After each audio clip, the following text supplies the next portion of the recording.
the logistics hub today, in our definition, is the clustering of global logistic firms along with their suppliers in special economic zone.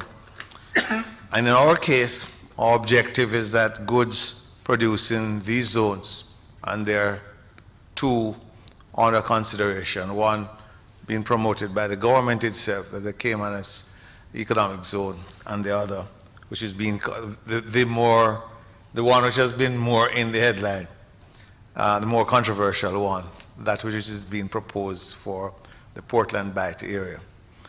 And the idea is that goods produced in these zones will be transported to global markets using the country's transportation infrastructure. In our case, specifically, marine and aviation. Now, why should Jamaica consider becoming involved? And I will just give some concrete points in that regard before getting to the question of what would be the opportunities. The first is that the expansion and modernization of the Panama Canal will provide a reordering of maritime traffic in east-west trade between the Far East and between Europe and the Americas. But there has to be, in contemplating developing an industry around the logistic hub, one has to be flexible.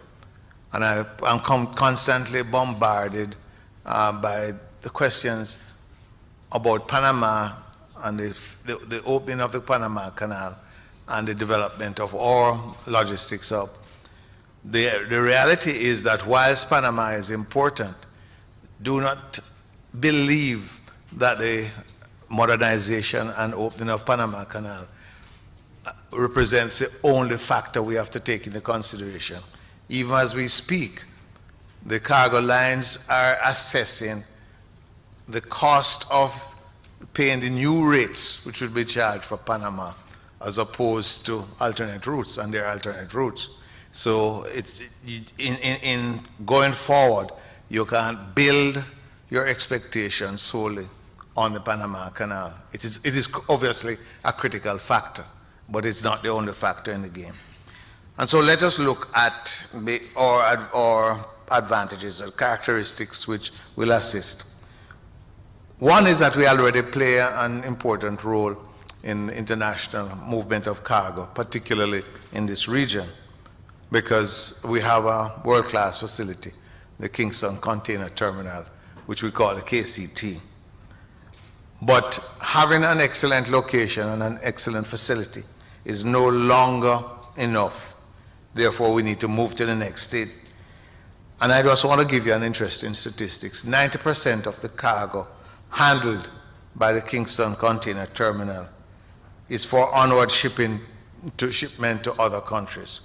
Consequently, while the KCT is of importance because of the employment, and some of it is high-end employment, particularly the operators of the cranes, at the moment we train them and they have some years of experience, Canada, I suspect they would regard this as aid, recruits them.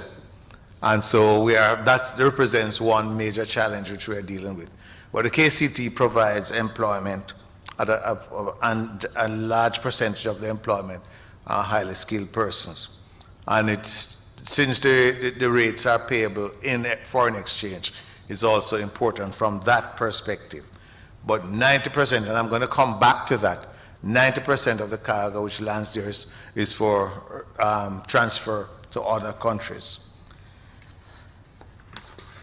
The proposal for the logistics hub is important and has a firm basis. One, the growing importance of services to the U.S. East Coast markets. Two, our proximity to those markets, both Canada and the U.S. Three, the asset of possessing God-given asset of Kingston, the natural harbor in Kingston. And apart from Kingston, some of the other harbors are extremely deep, like Falmouth is deep, and there are other locations. Four, to my colleague Julian, our extensive and improving telecommunications infrastructure. Although as a newcomer to the world of the cell, is it normal for every other call to be dropped? But I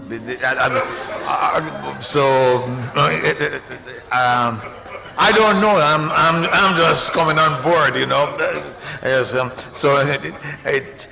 five, the improving road infrastructure, opening up previously isolated areas for development.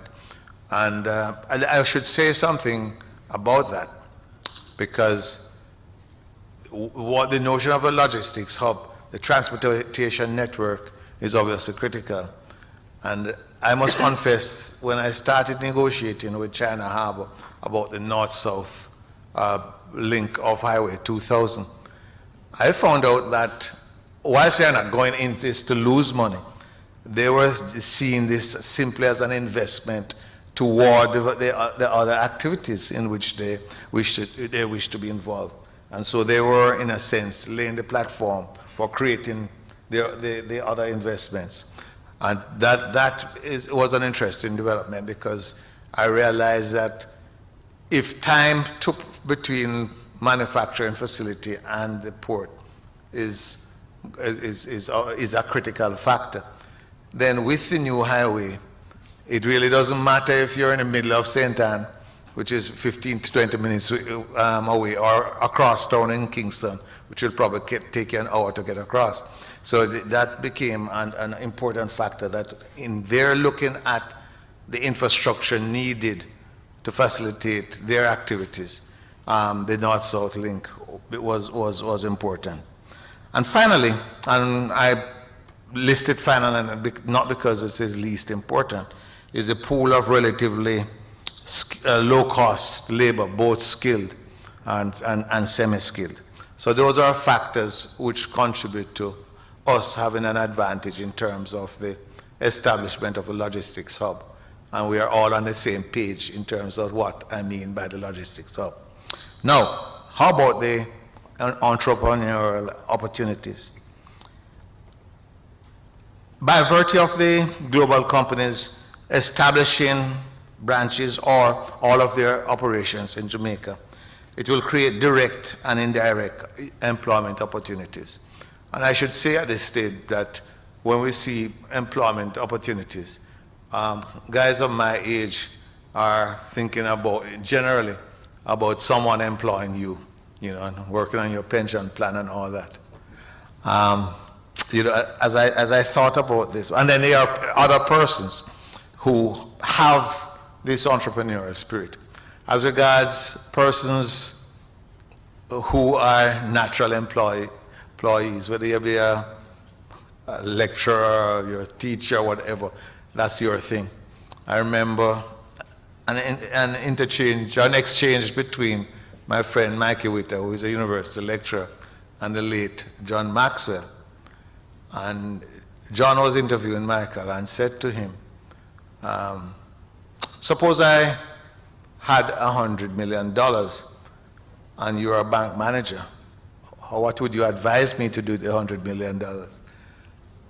And Michael said, in response, this is on radio, an interview, well, this question is based on two preposterous notions. One, that you could have $100 million, and two, that I could be a bank manager. But anyway, so the world is then divided between those persons who are natural employees and fit to get their normal promotion, and then entrepreneurs. And so the development of Logistics Hub will provide opportunities for both. From the point of view of those who are natural employees, then there is going to be need for workers, and I'm going to give you a specific example of different talent, etc. But perhaps a more important aspect of the net benefit to the country comes from what persons who are entrepreneurs can do in terms of exploiting the opportunities.